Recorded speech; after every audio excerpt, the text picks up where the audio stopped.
ভাতের হোটেলের মালিক বাবুর্চি হয়ে গেছে অলরেডি।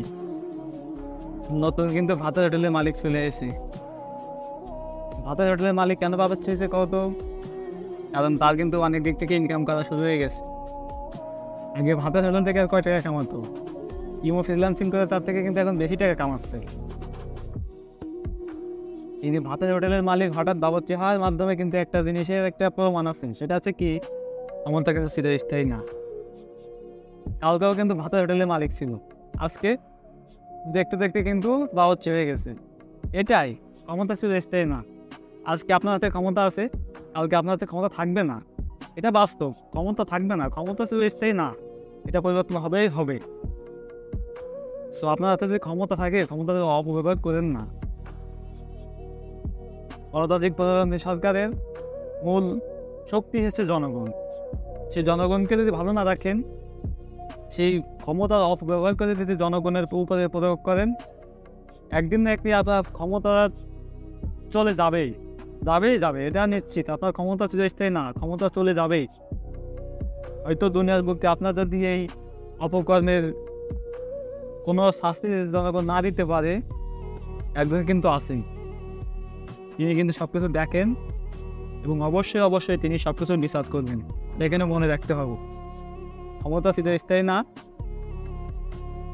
এখনো সময় আছে জনগণের সরকার প্রতিষ্ঠিত করে, জনগণের পক্ষে কাজ করে দেশের মানুষকে ভালো রাখুন।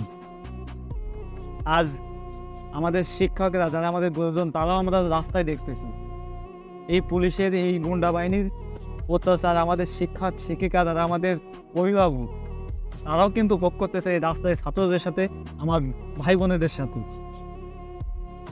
তাদের দাবি, তাদের অধিকার যদি ভুল থাকতো, তারা যদি অন্যায় করতো, এই শিক্ষকরা কখনো কিন্তু রাস্তায় নামতো না।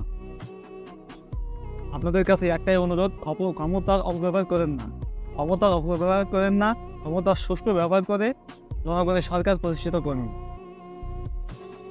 আর ভালো থাকবেন। আজ কিছু বলার নেই বাংলাদেশের সম্পর্কে, আর কিছু বলার নেই। কি বলবো, বাংলাদেশের সম্পর্কে কিছু বলার নেই। যখন ভিডিওগুলো দেখতেছি, যখন এই বাংলাদেশের অবস্থাগুলো দেখতেছি, আসলে নিজেকে কন্ট্রোল করতে পারতেছি না।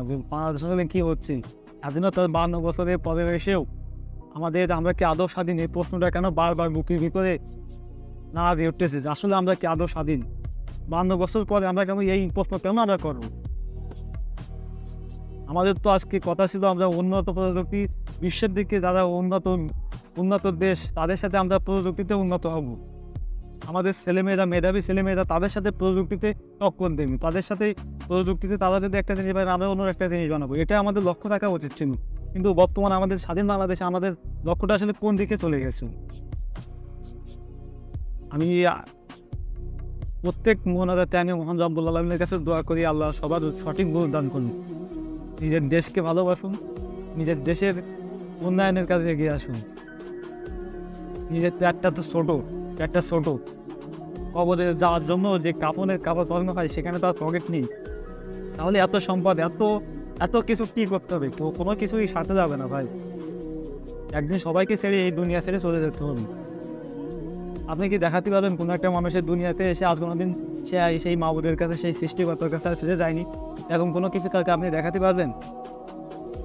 আপনি কোন জিনিসটাকে পাওয়ার জন্য এই জনগণের, সাধারণ মানুষের উপরে এত অত্যাচার? কোন জিনিস আপনি পাননি? সেই জিনিসটা আমাদের কাছে একবারে নিয়ে আপনি যান। আপনাকে আমরা চাই। ভালো থাকবেন। ভিডিওটা এই পর্যন্ত।